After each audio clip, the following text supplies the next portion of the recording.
ಆಹಾ, ಬಾಯಿಯಲ್ಲಿ ನೀರೂರಿಸೋ ವೆರೈಟಿ ತಿಂಡಿಗಳು, ಒಂದಕ್ಕಿಂತಲೂ ಮತ್ತೊಂದು ಡಿಫ್ರೆಂಟ್ ಟೇಸ್ಟ್, ಒಂದೊಂದಾಗಿ ಚಪ್ಪರಿಸ್ತಾ ಇರೋ ಡಿ.ಸಿ ಕೃಷಿ ಇಲಾಖೆ ಅಧಿಕಾರಿಗಳು.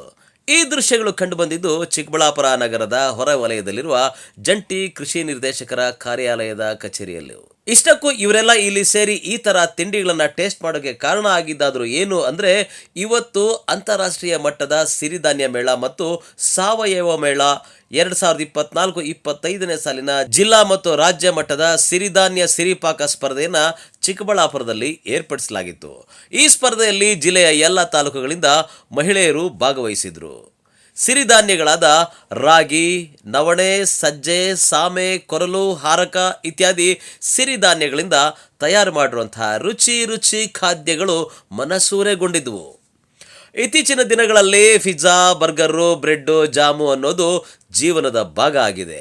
ಆದರೆ ಪ್ರತಿನಿತ್ಯ ಕೆಲಸದ ಒತ್ತಡದಲ್ಲಿ ಇವುಗಳನ್ನು ಸೇವಿಸೋದ್ರಿಂದ BP, ಶುಗರು, ಥೈರಾಯ್ಡು ಸೇರಿದಂತೆ ಇನ್ನಿತರ ಮಾರಕ ರೋಗಗಳಿಗೆ ಜನ ತುತ್ತಾಗ್ತಾ ಇದ್ದಾರೆ. ಇನ್ನು ಈ ಸ್ಪರ್ಧೆಯಲ್ಲಿ ಭಾಗವಹಿಸಿ ಬಹುಮಾನ ಗೆಲ್ಲೋದು ಮುಖ್ಯ ಅಲ್ಲ, ಸಿರಿಧಾನ್ಯಗಳ ಬಳಕೆ ಎಷ್ಟು ಮುಖ್ಯ ಎಂಬುದನ್ನು ಅರಿವು ಮೂಡಿಸೋದೇ ನಮ್ಮ ಗುರಿ ಎಂದು ಜಿಲ್ಲಾಧಿಕಾರಿ PN ರವೀಂದ್ರ ಅವರು ತಿಳಿಸಿದರು. ಕೃಷಿ ಇಲಾಖೆ ವತಿಯಿಂದ ಈ ಮರೆತು ಹೋಗಿರ್ತಕ್ಕಂಥ ಸಿರಿಧಾನ್ಯಗಳು ಅಂತ ಏನಿದ್ದಾವೆ, ಆ ಸಿರಿಧಾನ್ಯಗಳಿಂದ ವಿವಿಧ ಖಾದ್ಯಗಳನ್ನು, ಆಹಾರೋತ್ಪನ್ನಗಳನ್ನು ಮಾಡ್ತಕ್ಕಂಥ ಒಂದು ಕಾರ್ಯಕ್ರಮವನ್ನು ಇವತ್ತಿಲ್ಲಿ ಹಮ್ಮಿಕೊಳ್ಳಲಾಗಿದೆ.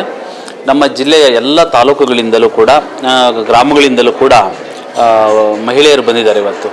ಮಹಿಳೆಯರು ಬಂದು ಇವತ್ತು ಏನು ನವಣೆ ಇರ್ಬೋದು, ಸಜ್ಜೆ ಇರ್ಬೋದು, ರಾಗಿ ಇರ್ಬೋದು, ಈ ಥರದ್ದು ಏನು ಧಾನ್ಯಗಳು ಬರ್ತವೆ, ಸಿರಿಧಾನ್ಯಗಳು ಬರ್ತವೆ, ಈ ಎಲ್ಲ ಸಿರಿಧಾನ್ಯಗಳಿಂದ ರೊಟ್ಟಿ, ಪಾಯಸ, ಲಡ್ಡು, ಆಮೇಲೆ ಚಕ್ಲಿ, ಸಾವಿಗೆ ಈ ಥರದ್ದು ಮಾಡ್ತಾ ಇದ್ದಾರೆ. ಇವತ್ತು ನಾವು ಮನುಷ್ಯನಿಗೆ ಪ್ರಮುಖವಾಗಿ ಇವತ್ತು ಸಿರಿಧಾನ್ಯಗಳನ್ನು ನಮ್ಮ ಚಿಕ್ಕಬಳ್ಳಾಪುರ ಜಿಲ್ಲೆಯಲ್ಲಿ ಮಳೆಯ ಪ್ರಮಾಣ ತುಂಬ ಕಡಿಮೆ. ಇಂಥ ಭೂಪ್ರದೇಶಗಳಲ್ಲಿ ನಮ್ಮ ಸಿರಿಧಾನ್ಯಗಳು ಹೆಚ್ಚು ಬೆಳೀಲಿಕ್ಕೆ ಅನುಕೂಲಕರವಾಗಿರ್ತಕ್ಕಂಥ ಒಂದು ವಾತಾವರಣ ಇರತಕ್ಕಂಥದ್ದು. ಸಿರಿಧಾನ್ಯಗಳ ಬಳಕೆಯಿಂದ ಇವತ್ತು ಭಾಳಷ್ಟು ಜನರು ನಮಗೆ ಶುಗರ್ ಪೇಷಂಟ್ಗಳು, ಸಕ್ಕರೆ ಕಾಯಿಲೆಯಿಂದ ಭಾಳಷ್ಟು ಜನ ಬಳಲ್ತಾ ಇರ್ತಾರೆ.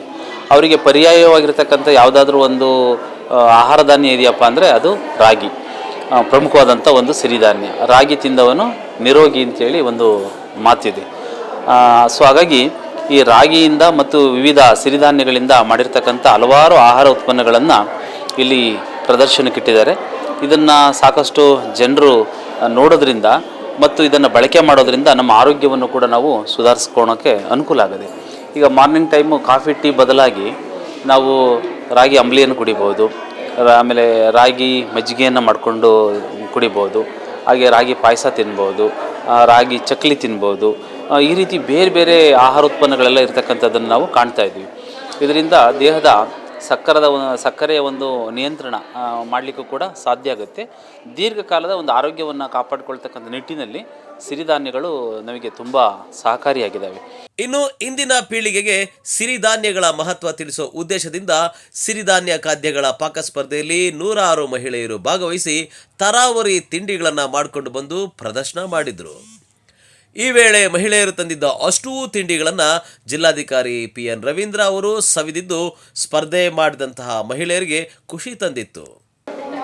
ನಾವು ಶಿಡ್ಲಘಟ್ಟ ಭಕ್ತರಳ್ಳಿಯಿಂದ ಬಂದಿದ್ದೀವಿ. ಶಿಡ್ಲಘಟ್ಟ ತಾಲೂಕು, ಪಾರಿಜಾತ ನನ್ನ ಹೆಸರು.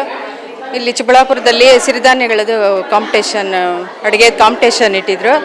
ಅದಕ್ಕೆ ನಾವೇ ಸಾಮೇದ ಪಲಾವು ಮತ್ತು ಪಾಯಸ ಮಾಡ್ಕೊಂಬಂದಿದ್ದೀವಿ. ಬೇರೆ ಎಲ್ಲರೂ ಇನ್ನೂ ಚೆನ್ನಾಗಿ ಮಾಡ್ಕೊಂಬಂದಿದ್ದಾರೆ. ಎಲ್ಲರೂ ನಮ್ಮದು ಚೆನ್ನಾಗಿದೆ ಅನಿಸುತ್ತೆ. DC ಅವರೆಲ್ಲ ವಿಸಿಟ್ ಕೊಟ್ಟಿದ್ರು, ಎಲ್ಲ ಚೆನ್ನಾಗಿದೆ ಅಂದರೆ ತುಂಬ ಖುಷಿ ಆಗ್ತದೆ ಸರ್. ಮಾಡ್ಕೊಂಬಂದು ನಾವು ಎಲ್ಲ ತೋರಿಸೋದಕ್ಕೆ.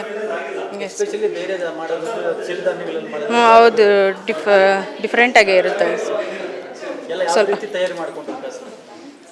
ಪಾಯಸಕ್ಕೆಲ್ಲ ಸ್ವಲ್ಪ ಹುರಿದು ಬಿಟ್ಟು ಇದೆಲ್ಲ ಮಾಡ್ಕೊಬೇಕು. ಇದು ಅಕ್ಕಿ, ಸಾಮೆ ಅಕ್ಕಿ ನೆನೆಸಾಕಿ ಮಾಡಬೇಕು. ಮತ್ತು ಪಲಾವ್ ಇದೆಲ್ಲ ಮಾಡಬೇಕಂದ್ರೆ ಅಷ್ಟೇ. ಹೆಲ್ತಿ ಆಗಿರುತ್ತೆ ಸರ್. ಮುಂಚೆ ಎಲ್ಲ ತಿಂತಿದ್ರಲ್ಲ ಸರ್, ಎಲ್ಲ ಅದಕ್ಕೆ ಎಲ್ಲ ಹೆಲ್ತಿಯಾಗಿದ್ರಲ್ಲ ಅವಾಗ.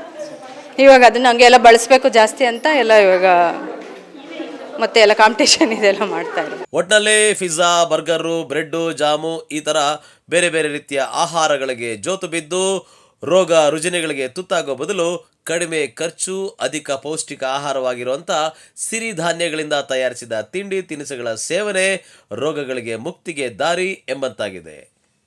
ಕ್ಯಾಮರಾಮನ್ ಪ್ರವೀಣ್ ಜೊತೆ ಕಳವಾರ ಅರುಣ್, MMTV ನ್ಯೂಸ್, ಚಿಕ್ಕಬಳ್ಳಾಪುರ.